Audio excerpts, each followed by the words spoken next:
সুপ্রিয় দর্শকবৃন্দ, বিপি ডিজিটালের পক্ষ থেকে শুভেচ্ছা নিন।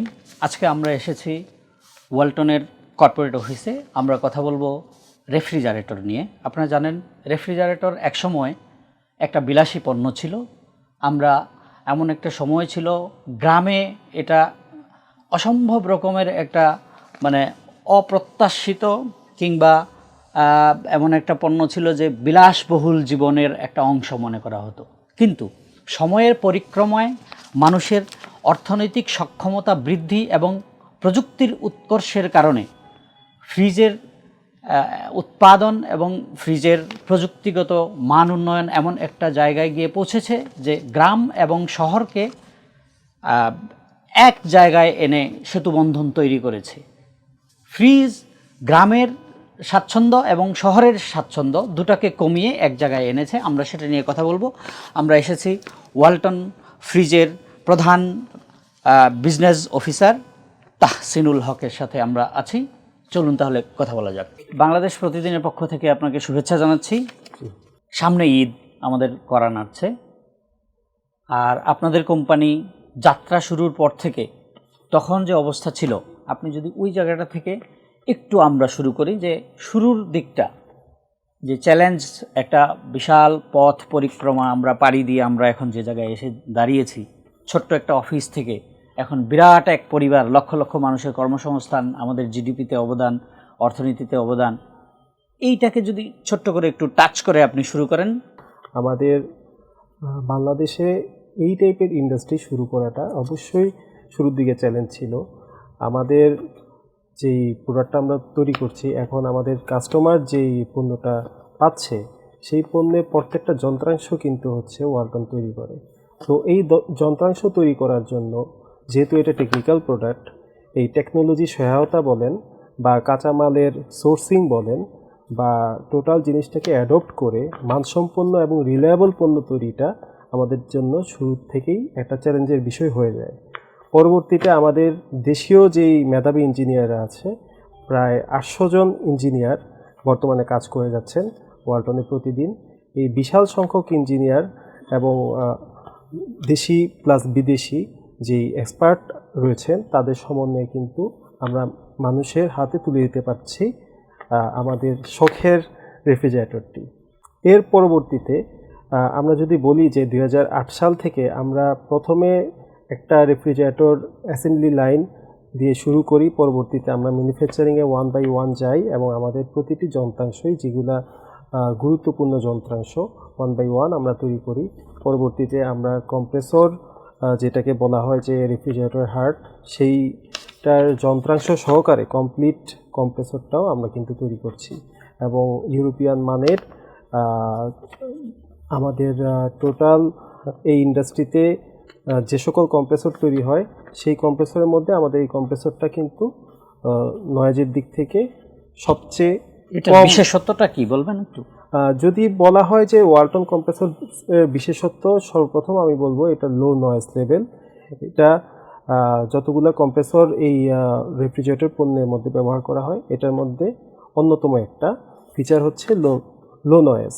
এবং আরেকটা অন্যতম ফিচার হচ্ছে যে এনার্জি এফিসিয়েন্ট এবং ইফিসিয়েন্সি হাই। এবং আমরা এই পণ্যটা তৈরি করার জন্য ইউরোপিয়ান টেকনোলজি তে তৈরি করছি। মানুষের জীবনের এখন, এই যে আমি শুরুতে যেটা বলছিলাম, যে একটা সময় ছিল ফ্রিজ বিলাসী পণ্য, এখন হয়ে গেছে এটা অত্যাবশ্যকীয় পণ্যের মতো। যে ছোট্ট একটা সংসার, সেটা 2 জনের হোক আর 4 জনের হোক, যেখানেই বিদ্যুতের কানেকশন আছে সেখানেই ফ্রিজ আছে। এইটার যে জার্নিটা, এটা মেইনলি ধরেন আপনারা যখন শুরু করলেন তখন তো লোকালি আমাদের ডোমেস্টিক কোনো ইন্ডাস্ট্রি আর ছিল না।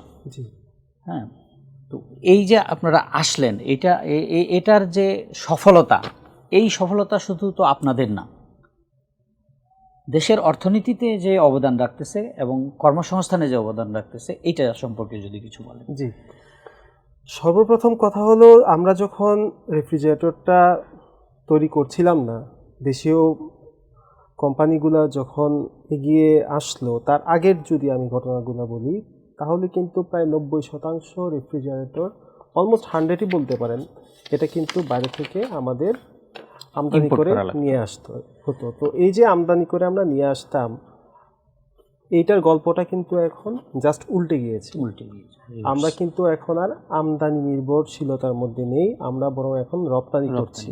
আপনি জানেন যে ওয়ালটন পণ্য যেটা কিন্তু থাকলে বলবেন প্লিজ। প্রায় 40টির মতন দেশে হচ্ছে রপ্তানি করে যাচ্ছে বিভিন্ন পণ্য।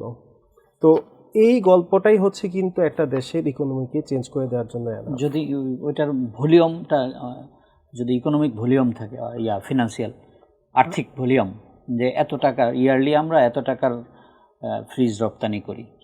জি, আমরা আমরা গত অর্থ বছরে প্রায় 2 মিলিয়ন ইউএসডির বেশি হচ্ছে গিয়ে রেফ্রিজারেটর রপ্তানি করেছি। আমাদের 2026-এর মধ্যে এটা প্রায় 4 থেকে 5 মিলিয়নে উন্নীত করার একটা প্রচেষ্টা রয়েছে। তো দেখা যাক আমরা কতটুকু এগোতে পারি। তো চ্যালেঞ্জ রয়েছে ডেফিনেটলি, সেই চ্যালেঞ্জটা আমরা ইনশাআল্লাহ ডে বাই ডে। ফ্রিজ যে মানুষের জীবনে স্বাচ্ছন্দ্য বয়ে এনেছে, জি, রেফ্রিজারেটর, এটা সম্পর্কে যদি কিছু বলেন। হ্যাঁ, স্বাচ্ছন্দ্যটা কিভাবে আনলো? বর্তমানে আসলে যেহেতু অধিকাংশ পরিবারেরই হাজব্যান্ড ওয়াইফ দেখা যাচ্ছে যে অনেকেই ঘরের বাইরে কাজ করছেন, তো সেই ক্ষেত্রে কিন্তু ফ্রিজটা এখন আর বিলাসী পণ্য নেই, এটি একটি অপরিহার্য পণ্য হিসেবে বিবেচ্য হচ্ছে। তো এই বিবেচনা থেকে আমরা কিন্তু কাস্টমারের কথা মাথায় নিয়ে কিভাবে এটাকে বাংলাদেশের মানুষের ফুড হ্যাবিট এবং আরেকটা পয়েন্ট হচ্ছে প্রাইস, এবং আরেকটা বলতে পারেন যে মানুষের যে ডিমান্ডগুলো আছে সেই ডিমান্ডকে কেন্দ্র করে আমাদের টোটাল রেফ্রিজারেটরের ফিচারগুলো আমরা সাজাচ্ছি, এবং সেই ফিচারগুলো নিয়েই কিন্তু আমাদের এক একটা পণ্য তৈরি হচ্ছে। এবং যদি বলেন যে সেই ক্ষেত্রে আমাদের পণ্যের ভেরিয়েশন রয়েছে প্রায় 300+। এই প্রতিযোগিতামূলক বাজারে সাশ্রয়ী দামে গুণগত মানের ফ্রিজ যে আপনারা দিচ্ছেন, এটা কিভাবে সম্ভব হচ্ছে, এটা সম্পর্কে কিছু বলুন। সর্বপ্রথম কথা হচ্ছে, আমি কিন্তু অলরেডি শেয়ার করেছি যে এই রেফ্রিজারেটর উৎপাদনের পিছনে আমাদের প্রায় 800+ ইঞ্জিনিয়ার হচ্ছে গিয়ে নিরলসভাবে প্রতিনিয়ত কাজ করে যাচ্ছে। তার মানে হচ্ছে গিয়ে আমাদের রিসার্চ অ্যান্ড ইনোভেশন যে সেন্টার রয়েছে, সেই সেন্টারে কিন্তু এই ইঞ্জিনিয়াররা টোটাল আধুনিক ল্যাবে কীভাবে মানসম্পন্ন এবং রিলায়েবল পণ্য তৈরি করা যায় সেটা নিয়েই গবেষণাটা হচ্ছে, এবং এটাকে আমরা অলওয়েজ প্রায়োরিটির মধ্যে রাখি। সবচেয়ে বড় কথা হচ্ছে যে আমাদের পণ্য যদি কাস্টমার কিনতে চায়, সর্বপ্রথম কথা হচ্ছে তার বাজেট, প্রাইসটাকে আমরা প্রায়োরিটিতে আনি, এবং প্রাইসটাকে আমরা কিন্তু এই যে দেখেন সার্বিক যে পরিস্থিতি ডলারের বা আনুষঙ্গিক যে পরিস্থিতি, সেটাকে কিন্তু আমরা আমলে নিয়ে কিভাবে আমাদের উৎপাদনশীলতা বা এফিসিয়েন্সি বৃদ্ধি করে প্রাইসটাকে আমরা কমিয়ে রাখতে পারি সেই জায়গাতে কাজ করেছি। আমরা কিন্তু পণ্যের প্রাইস আহামরি লেভেলে বা যেটাকে এফোর্টেবলের রেঞ্জের বাইরে বলা হয় সেই জায়গায় কিন্তু নিয়ে যায়নি। এটা একটি বড় পয়েন্ট। আরেকটা বড় পয়েন্ট হচ্ছে আমাদের প্রাইস প্লাস আমাদের যেই টোটাল রেফ্রিজারেটরের যে ভেরিয়েশন, আমি অলরেডি বলেছি যে প্রায় 300+ হচ্ছে গিয়ে ভেরিয়েশন রয়েছে আমাদের ফ্রিজে। আরেকটা বড় ফ্যাক্টর হচ্ছে ফিচার। কেন ওয়ালটনের ফ্রিজ মানুষ কিনবে? আমরা বর্তমানে 75% বিদ্যুৎ সাশ্রয়ী ফিচারগুলো নিয়ে এসেছি। আমাদের ইনভার্টার সিস্টেম, আমাদের অত্যাধুনিক আইওটি সিস্টেমকে নিয়ে ফিচারগুলো তৈরি। এছাড়া আমাদের যদি বলেন ফুড গ্রেড যে ফিচারটা, আমাদের 100% ফুড গ্রেড প্লাস্টিক, আমরা FDA সার্টিফাইড প্লাস্টিক আমরা ব্যবহার করছি। এছাড়া আমাদের ফ্রিজে আমরা অলওয়েজ যেটা মেনটেন করি, মানুষ যাতে গার্ডেন ফ্রেশ ফুড পায়, এবং যেই ফুডগুলা মানুষ ফ্রিজিং করছে সেটাও যাতে সতেজ থাকে, সেটা নিয়েও কিন্তু আমরা নিরলসভাবে কাজ করেছি। সো আরেকটা বড় পয়েন্ট হচ্ছে আমাদের আফটার সেলস সার্ভিস। এই আফটার সেলস সার্ভিসটা আপনি জানেন যে সারা বাংলাদেশে একটা সুবিশাল নেটওয়ার্ক আমরা গঠন করেছি। প্রায় 80+ সার্ভিস সেন্টার রয়েছে। এখানে একটি বড় জনগোষ্ঠী কাজ করে এবং তারা প্রত্যেকেই কিন্তু সুদক্ষ, এবং আমাদের সার্ভিসের KPI দেয়া থাকে যে এটা কত ফাস্ট তারা কাস্টমারকে সার্ভিসটা প্রোভাইড করতে পারবে। তো সেই দিক থেকে আমরা এই বিষয়গুলোকে অলওয়েজ প্রায়োরিটি করি। সো আই থিঙ্ক ডেফিনেটলি কাস্টমারের চয়েস, সে কোন ব্র্যান্ডকে চুজ করবে। বাট আমার মনে হয় অ্যাজ এ কাস্টমার এতগুলা বিষয়কে কেউ যদি মাথায় নিয়ে আসে বা চিন্তা করে, অবশ্যই ওয়ালটন ব্র্যান্ডকে চুজ করা উচিত। আপনি জানেন যে প্রতিযোগিতামূলক বাজারে টিকে থাকতে হলে ব্যবসা করা খুবই কঠিন। তো আমাদের এইখানেও এই ডোমেস্টিক মার্কেটে আরও অনেকগুলো কোম্পানি আছে যারা ফ্রিজ উৎপাদন করেন। এই সব কোম্পানির সাথে প্রতিযোগিতা করে আপনারা যে টিকে আছেন, কিসের ভিত্তিতে টিকে আছেন এবং ভালো করছেন দিন দিন? আর আপনাদের ফ্রিজ সেরা ফ্রিজ হিসেবে গ্রাহক কেন নেবেন? বর্তমানে আপনি হয়তো জানেন যে বাংলাদেশে ওয়ালটন ব্র্যান্ড প্রায় 70% মার্কেট শেয়ার দখল করে রেখেছে। তো কাস্টমার যদি বলেন যে কেন ওয়ালটন ব্র্যান্ডকে চুজ করবে, প্রথমেই কিন্তু এই পয়েন্টটা তাকে হিট করবে যে 70% মার্কেট লিডিং কোম্পানির শোরুমেই তার যাওয়া উচিত।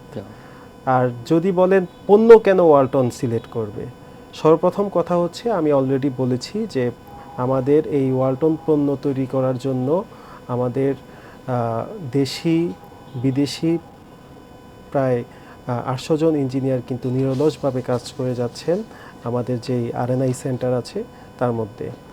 আমরা প্রতিনিয়ত ফোকাস করছি কিভাবে মানসম্পন্ন এবং রিলায়েবল প্রোডাক্ট তৈরি করা যায়। আপনি আরেকটা বিষয় যে কাস্টমার পণ্য কেনার জন্য আরেকটা জিনিসকে প্রাধান্য দেয়, সেটা হচ্ছে প্রাইস। তো প্রাইসের দিক থেকে আমরা কিন্তু একটা তার চুজ করার জন্য একটা বড় রেঞ্জ রেখেছি। 15,000 থেকে প্রায় 1,80,000 টাকার একটা প্রাইস রেঞ্জ যে যার সামর্থ্য অনুযায়ী এটা হচ্ছে চুজ করতে পারেন। এছাড়া আমাদের যদি বলেন সাইজ বা ভলিউম বা বিভিন্ন টাইপের প্রোডাক্ট সেগমেন্ট, সেখানেও আমাদের ভেরিয়েশন রয়েছে, প্রায় 300+ আমাদের এই ভেরিয়েশন। এরপরে রয়েছে প্রোডাক্টের ফিচার। তো এই ফিচারের দিক থেকে আমি অলরেডি বলেছি যে আমাদের গুণগত মান এবং রিলায়েবিলিটিকে আমরা অলওয়েজ ফোকাস করি। সেটাকে কনফার্ম করার জন্য কিন্তু আমাদের প্রায় দীর্ঘ একটা সময় ধরে এটার পিছনে রিসার্চ হয়, তারপরে এই প্রোডাক্টটা কিন্তু বাজারে আসে। সেটার জন্য আমাদের বেশ কয়েকটা ধাপ রয়েছে, প্রায় 70+ টেস্ট হচ্ছে গিয়ে পাস করতে হয় এই পণ্যটাকে বাজারে আসার জন্য। যদি স্পেসিফিক ফিচারে যান, আমরা কাস্টমারের কথা মাথায় রেখে সর্বপ্রথম যেটাকে প্রায়োরিটি দেই যে গার্ডেন ফ্রেশ ফুড, এবং এটা যেটা ফ্রিজ করবে যেই পণ্যটাকে ফ্রোজেন রাখতে হচ্ছে, সেটা যাতে সতেজ হিসেবে সে পায়। তো সেটার জন্য কিন্তু আমরা FDA certified 100% food grade plastic ব্যবহার করছি। আমাদের ইনভার্টার প্রযুক্তি প্রায় 75% বিদ্যুৎ সাশ্রয়ী। এছাড়া আমাদের যে আধুনিক টেকনোলজি, এআই টেকনোলজি, সেটাকে বেস করে বেশ কিছু ফিচার নিয়ে আসা হয়েছে। তো সব মিলিয়ে আসলে কাস্টমারের হাতে বলতে পারেন যে কাস্টমার যা চায় আমরা ইন অ্যাডভান্স আমাদের দিক থেকে সেটাকে তার হাতে তুলে দেওয়ার চেষ্টা থাকে সব সময়। তো এই চেষ্টাটা আসলে তার জন্য একটা বড় পাওয়া। আরেকটা বিষয় থাকে যে আফটার সেলস সার্ভিস। যেহেতু ওয়ালটন পণ্য সব সময় কাস্টমারের কথাকে চিন্তা করেই আমরা তৈরি করছি, সো কাস্টমার কেনার পরেও যাতে কোনো রকম ভোগান্তির শিকার না হয়, সেটার জন্য কিন্তু আমরা সারা দেশ বিস্তৃত প্রায় 80+ সার্ভিস সেন্টার এক্সপার্ট সার্ভিস টেকনিশিয়ানকে দিয়ে এবং সার্ভিস ইঞ্জিনিয়ার দ্বারা আমরা পরিচালিত করছি। এবং আমাদের একটা কেপিআই থাকে যে কত দ্রুত এই কাস্টমারকে আমরা সার্ভিসটা দিতে পারবো। তো সব মিলিয়ে আমার মনে হয় নিঃসন্দেহে কাস্টমার ওয়ালটন ব্র্যান্ডকেই বেছে নেবে। আপনি জানেন যে রেফ্রিজারেটর শিল্পের বিকাশের জন্য, যে কোনো দেশে হোক, যে কোনো শিল্পের বিকাশের জন্য সরকারি সহায়তার প্রয়োজন হয়। তো আমাদের এখানেও তো অনেকগুলো শিল্প আছে, এর মধ্যে রেফ্রিজারেটর একটা সাব ইন্ডাস্ট্রি। এই রেফ্রিজারেটর শিল্প বিকাশের জন্য আমাদের এখানে যে কর কাঠামো রয়েছে, ইনক্লুডিং এক্সপোর্ট ইম্পোর্ট, এই কাঠামোটা আমাদের জন্য এই শিল্পটার বিকাশে এবং কর্মসংস্থানের জন্য কতটা সহায়ক বলে আপনি মনে করেন? এটা সম্পর্কে যদি একটু আলোকপাত করেন প্লিজ। সর্বপ্রথম কথা হচ্ছে আমি কিন্তু একটা কথা বলেছি যে যখন বাংলাদেশে রেফ্রিজারেটর উৎপাদন হতো না, তখন কিন্তু এই পণ্যটা টোটালি আমদানি নির্ভর ছিল। সেখান থেকে এই যে রপ্তানির গল্প, এখন যে দেশীয় পণ্য হিসেবে আমরা রপ্তানি করছি, এটার পিছনে সরকারি পৃষ্ঠপোষকতা এবং সরকারি যে সাহায্য সহযোগিতা, টোটাল শুধু কর না, রপ্তানিমূলক যেই নীতিমালাগুলো রয়েছে সব জায়গাতেই যে সহযোগিতা, সেটার জন্য অবশ্যই আমরা সরকারের প্রতি কৃতজ্ঞ। এবং এই শিল্পকে বিকশিত করার জন্য এই সাপোর্ট অবশ্যই আমরা আশা করি যে আমাদের বাংলাদেশ গভর্নমেন্ট চলমান রাখবেন। এবং সবচেয়ে বড় কথা হচ্ছে আমরা যেখানে 90% রেফ্রিজারেটর আমাদের ইম্পোর্ট করে নিয়ে আসা লাগতো, সেখানে কিন্তু আমরা অলরেডি ওয়ালটন থেকে প্রায় 40টির বেশি দেশে রপ্তানি করছি। এই সমগ্র বিশ্বে যদি বলেন এই পণ্যের ব্যাপক ব্যাপ্তি ঘটানো সম্ভব যদি আমরা এই সরকারি সহযোগিতাটা পেয়ে থাকি, তাহলে ইনশাল্লাহ আমরা আমাদের এই শিল্পকে বাংলাদেশকে ছাড়িয়ে বিশ্বের আরও অনেক দেশে ছড়িয়ে নিয়ে যেতে পারবো এবং আমরা রপ্তানিতে বিশেষ অবদান রাখতে পারবো। দেশীয়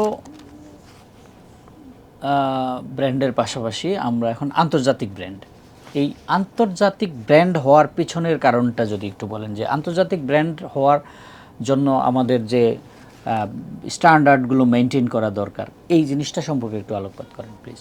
জি, আমি অলরেডি মেনশন করেছি যে আমাদের প্রায় 40টির প্লাস দেশে হচ্ছে গিয়ে আমরা রেফ্রিজারেটর রপ্তানি করেছি।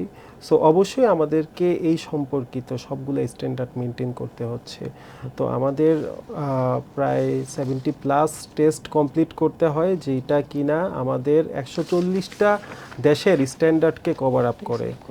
এটা আমাদের ইলেকট্রিক্যাল যে সেফটি আছে সেটাকে নিশ্চিত করতে হয়, আমাদের যেই ফ্রিজের যে কুলিং এনভায়রনমেন্ট কন্ডিশন আছে সেটাকে স্ট্যান্ডার্ডাইজ মেনটেন করতে হয়, তাছাড়া স্ট্রাকচারাল যে স্ট্যান্ডার্ডগুলো আছে সেটাকে মেনটেন করতে হয়, এবং রিলায়েবিলিটি সব শেষে এটাকেও আমাদের মেনটেন করে তারপর রেফ্রিজারেটরটাকে তৈরি করতে হয়। সবচেয়ে বড় কথা হচ্ছে আমরা সব সময়ই এই স্ট্যান্ডার্ডগুলোকে প্রাধান্য দিয়েই হচ্ছে গিয়ে রেফ্রিজারেটর তৈরি করি। শুধু রেফ্রিজারেটর না, আমাদের যে কম্পোনেন্টগুলো আমাদের রেফ্রিজারেটরে ব্যবহার হয় সেটারও কিন্তু বিভিন্ন টাইপের স্ট্যান্ডার্ড রয়েছে, বিভিন্ন ইন্টারন্যাশনাল স্ট্যান্ডার্ড। এই স্ট্যান্ডার্ডগুলোকে আমরা অ্যাডপ্ট করি এবং আমাদের এই সংক্রান্ত যেই সকল সার্টিফিকেট দরকার, আইএসও সার্টিফিকেট এবং সিবি সার্টিফিকেট, সিই সার্টিফিকেট, এগুলো কিন্তু আমরা অ্যাডপ্ট করি, তারপর হচ্ছে বাজারজাত করছি বাইরের দেশগুলোতে। আমরা যখন খাওয়ার সময় দেশিটা খুঁজি, কিন্তু পড়ার সময় এবং ব্যবহারের সময় আমরা বিদেশিটা খুঁজি। তো হোয়াই নট ফ্রিজের ক্ষেত্রে এই সূত্রটা কেন অ্যাপ্লাই হবে না, যে ফ্রিজ তো ব্যবহারযোগ্য একটা পণ্য, এই ফ্রিজটা আমি বিদেশিটা না কিনে কেন দেশিটা কিনবো? দেশীয় ব্র্যান্ড হিসেবে ওয়ালটন কিন্তু বাংলাদেশের কাস্টমারের কথা চিন্তা করে একটা ইউনিক ফিচার নিয়ে কাজ করে আসছে, সেটা হচ্ছে 50-50 ফিচার। 50-50 ফিচারটা হলো ডিপ এবং নর্মালের পোর্শন হচ্ছে দুইটাই বাই ভলিউমে 50% থাকবে। এতে কাস্টমারের যে খাদ্যাভ্যাসটা আছে, খাদ্যাভ্যাসটাকে আমরা কিন্তু প্রায়োরিটি দিচ্ছি, যেহেতু বাংলাদেশের মানুষের মাছ মাংসের প্রতি একটা ফুড হ্যাবিট রয়েছে। আরেকটা বিষয় হচ্ছে আমরা কিন্তু কাস্টমারের কথা চিন্তা করে যে জিনিসটা করি সেটা হচ্ছে টোটাল এনভায়রনমেন্ট, যেটা বলা যায় যে বর্তমানে আমাদের আবহাওয়া যেহেতু উষ্ণায়নের দিকে যাচ্ছে টোটাল গ্লোবাল ওয়ার্মিংয়ের কারণে, তো সেই কারণে আমরা কিন্তু টি ক্লাস পণ্য তৈরি করছি, যেটার জন্য আমরা -20 পর্যন্ত হচ্ছে আমাদের পণ্যটাকে প্রিজার্ভ করতে পারি। তো এই সুযোগটা হচ্ছে কি ওয়ালটন রেফ্রিজারেটরে আপনি পেয়ে থাকবেন। ভবিষ্যৎ পরিকল্পনার অংশ হিসেবে আপনি এই কোম্পানিটাকে ভবিষ্যতে কোথায় দেখতে চান? সর্বপ্রথম কথা হচ্ছে ওয়ালটন টোটাল এই রেফ্রিজারেটরকে নিয়ে আমাদের যে ড্রিমটা, বিভিন্ন জায়গাতে আমরা শুধু রপ্তানি না, বিভিন্ন দেশে আমরা কর্মসংস্থানের তৈরি করব এবং ইন্ডাস্ট্রিয়ালাইজেশনও করব। এটার প্রত্যাশায় আমরা বেশ কয়েকটি দেশে কিভাবে ইন্ডাস্ট্রিয়ালাইজেশন করে আপনি বলতে ম্যানুফ্যাকচারিং চাচ্ছেন করে যে শুধু এখানে প্রোডাকশন হবে না, আমরা জি। অন্য দেশেও জি জি জি টেকনোলজি ট্রান্সফারের জি, মাধ্যমে জি, জি। সেখানে প্রোডাকশন হবে এবং সেখানে আমরা জি। মার্কেটিং করব।